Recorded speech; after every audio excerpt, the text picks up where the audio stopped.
Por exemplo, em Portugal? Em Portugal, neste período de eleições que vamos ter, portanto, há uma semana estávamos a ver se caía, se não caía. Eu lembro perfeitamente a ansiedade que tínhamos aqui neste debate. Hoje sabemos o que é que temos. Temos eleições. E eu espero que o governo, que o povo português, que é sábio e que em 6 situações de queda de governo, 5 deu maioria absoluta, eu espero que dê maioria absoluta a um partido, seja o PS ou o PSD. Dizem que nas sondagens o PSD estaria em vantagem, mas que dê essa maioria absoluta e que perceba a necessidade de dar uma maioria absoluta. E depois percebermos também que nós não podemos fazer quaisquer comentários cá em Portugal sobre a economia, sobre a desconfiança, porque todos os olhos estão postos em Portugal neste momento. Qualquer coisa que Portugal... Já não há... É que antigamente podíamos fazer até alguns floreados políticos dizer isto. Qualquer comentário político mais irresponsável é visto lá fora e tem reflexo lá fora. De tal forma que eu gostava de pegar aqui num exemplo. Ontem entrei na página da revista, da The Economist, e o questionário que havia no site era precisamente se Portugal iria necessitar ou não de um bailout. E eu tive de fazer o registro para poder responder e depois consegui obter o resultado de 391 pessoas que tinham votado. 68% acreditava que sim, que Portugal iria ter que pedir uma ajuda externa o mais rápido possível. Isto mostra que, mesmo entre aqueles que não são especialistas, a opinião é unânime. E voltamos ao mesmo assunto do início desta conversa. Eu gostava de dizer, ainda antes de responder concretamente, acho que devemos abordar esse tema. Portugal não é de agora, quer dizer, Portugal é o Portugal de 1143, é o Portugal de 1580, mas também é o Portugal de 1640, é o Portugal do 5 de outubro de 1910, é o Portugal do Estado Novo, é o Portugal de Dom João II e do Tratado de Tordesilhas, é o Portugal do 25 de Abril. É o Portugal de agora. Ou seja, nós temos 900 anos de história e soubemos ao longo desta história lidar com todas as vicissitudes. Portanto, ou seja, eu não tenho dúvidas nenhumas, Portugal vai sair desta situação grave em que se encontra, com a ajuda, digamos, dos políticos, naturalmente, e de todas as pessoas que fazem a... Na sua opinião? Neste momento não sei se é FMI, se com FMI. Preferencialmente, se calhar, sem ajuda externa. Não digo que seja da União Europeia, mas sem ajuda externa na sua generalidade. Mas nós vamos sair de facto, dessa situação.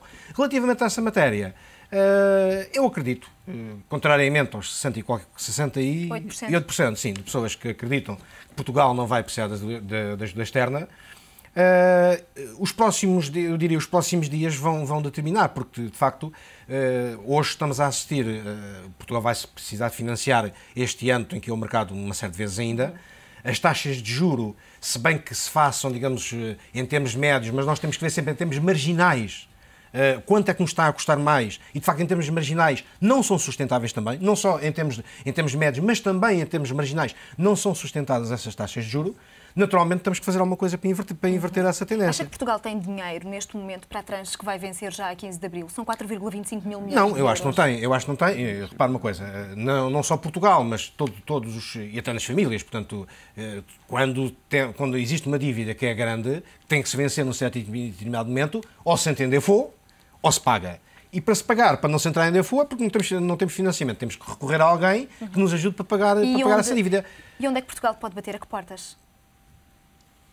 Bem, poderá sempre reestruturar a dívida, creio, e talvez essa seja a solução, a mais cara, mas talvez seja essa a solução, é reestruturar essa dívida e, mais uma vez, empurrá-la para a frente até que surja novo compromisso. Ou voltar às emissões de dívida normais, ainda que com taxas a nível recorde. Sim, embora estamos a falar de valores muitíssimo elevados.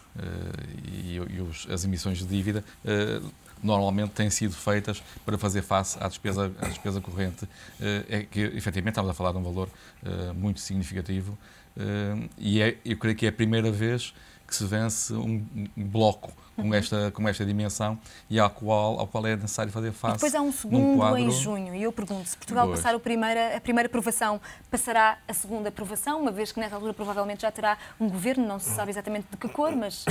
Não, relativamente à ajuda, eu vou responder isso. Relativamente à ajuda externa, nós não podemos ignorar aqui hoje o que o JP Morgan disse ontem, relativamente a Portugal não passaria deste fim de semana sem ajuda. E para agravar mais duas notícias, e aí já com suposto conforto europeu, e que vai ser determinante para as eleições, que foi o Ministro das Finanças alemão que veio a público agora dizer que Portugal precisava de recorrer à ajuda em junho. portanto, isso tem a ver com a segunda tranche. E o governador do Banco Central da Áustria também já o afirmou publicamente. Portanto, isso tem a ver com a segunda tranche. A primeira tranche, parece-me que está supostamente resolvida. E talvez até a vinda da senhora Dilma Rousseff possa ajudar ainda mais um pouco, mas parece que está resolvida e isso dá-nos alguma estabilidade. Relativamente a junho, não. É um grande ponto de interrogação e, por aí, aquilo que eu disse há pouco, é a responsabilidade de todos os agentes políticos, até nesta campanha eleitoral. O que vão dizer, esta campanha eleitoral vai ser seguida à lupa lá fora por todas as instâncias internacionais. Se me permite, e já que o António hoje está um historiador, a nível europeu e até a nível nacional, com a história desde 1143, eu parece-me que Portugal, no início da democracia, em 1974, teve uma grande luta pela liberdade política, e que foi muitíssimo importante, e a vinda da democracia. A seguir, no final dos anos 70, tivemos uma grande luta pela saída do poderio militar e pela desafetação do poderio militar relativamente aos cargos políticos, onde tivemos o nosso último Presidente da República militar, o General Eanes. Depois houve uma luta pelas privatizações, contrariando um pouco o ciclo do 25 de Abril. Faltou uma luta pela liberdade económica. E este conceito de liberdade económica é extremamente importante. Em liberdade, o que é que falta para a liberdade económica em Portugal? Falta que a despesa do Estado, aquilo que o Estado absorve no rendimento nacional, é muitíssimo grande. Portanto, isto é contra a liberdade económica. A flexibilização do mercado de trabalho, que é, em termos de ponderador, é extremamente baixa no índice de liberdade económica. E depois, os níveis de corrupção. Além disso, acrescentava a lentidão da justiça. E isso faz com que Portugal, em termos do índice de rating da liberdade económica, dado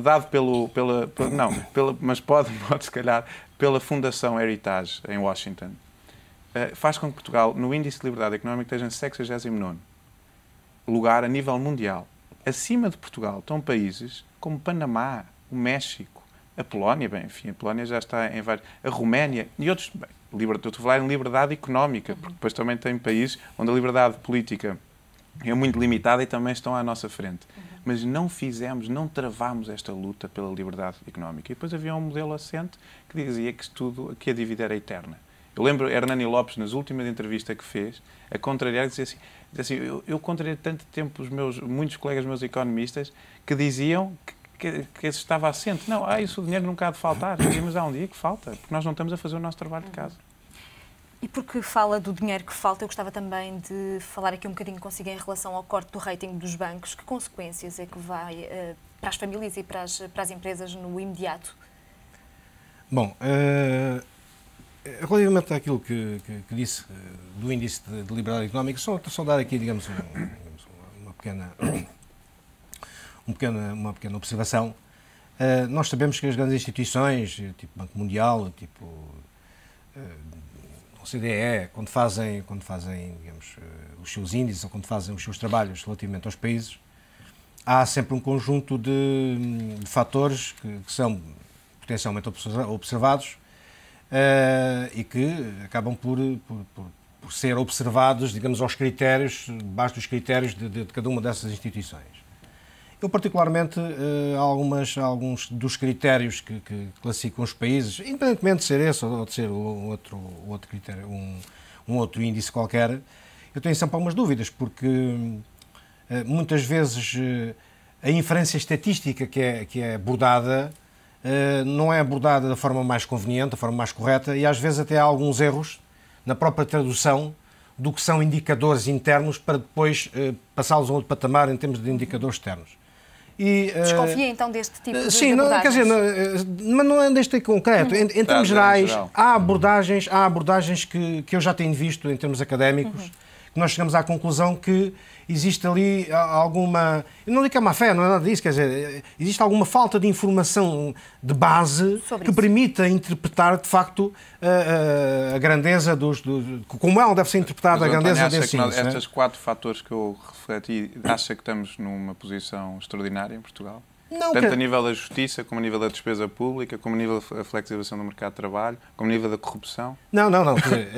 Em termos do mercado de trabalho, eu penso, e já disse aqui uma vez, que em termos do mercado de trabalho as coisas, a meu ver, não estão tão negras como geralmente a comunicação social e as principais instituições que se debruçam sobre esse tema têm abordado. Relativamente à corrupção, estou completamente de acordo. Relativamente, digamos, à lentidão da justiça ou à falta dela em certos determinados contextos, estou completamente de acordo. Relativamente ao mercado de trabalho, já tive a oportunidade aqui de dizer que não estou tão de acordo relativamente às coisas como se passam no mercado de trabalho. Falou-me relativamente aos bancos. Bem, naturalmente que é grave, não é? Que é grave quando vem uma empresa, digamos, avaliar, já não se limita a avaliar o risco do país, vem avaliar o risco de empresas e o risco até de cidades, não é? Como aconteceu com Oeiras e com Cascais. Eu penso que é grave. Porque... Mas é grave porque... É grave porque os bancos vão ter dificuldades, naturalmente, em se refinanciarem, não é? Porque, repara, o funding gerado internamente, aquilo que vem do passivo dos bancos, depositantes, para ativo, para as necessidades de financiamento que os bancos têm, não é suficiente. Não é suficiente há muitos anos. Não é só de agora. Portanto, os bancos já vão recorrer ao funding no mercado internacional. Portanto, o MMI, o mercado monetário interbancário, praticamente não funciona, porque o mercado monetário interbancário funcionava quando havia, de um lado, instituições que tinham excesso de funding, para outras que tinham necessidade dele. Mas este corte do rating, para percebermos, vai penalizar o financiamento futuro dos bancos? Vai penalizar vai fazer com a todos que os nós. fundos... Não, a todos nós. Sim, porque o banco, penalizando o rating, naturalmente que os agentes externos vão emprestar, mas a taxas maiores. Exatamente. Os bancos vão fazer repercutir, naturalmente, essa taxa no cliente final. Também os bancos têm títulos, os gestores, eventualmente, e os fundos podem começar a vender os títulos desses bancos que podem assim ver-se desvalorizados. Eventualmente, aliás, já foi defendido até por alguns, pelo menos penso por 3 banqueiros em Portugal, fazer uma reestruturação do seu ativo. Inclusive, há bancos que já estão a vender ativo, sobretudo ativos internacionais que detêm sobre instituições internacionais, começam por aí, mas eventualmente irão, digamos, estender essa venda dos seus ativos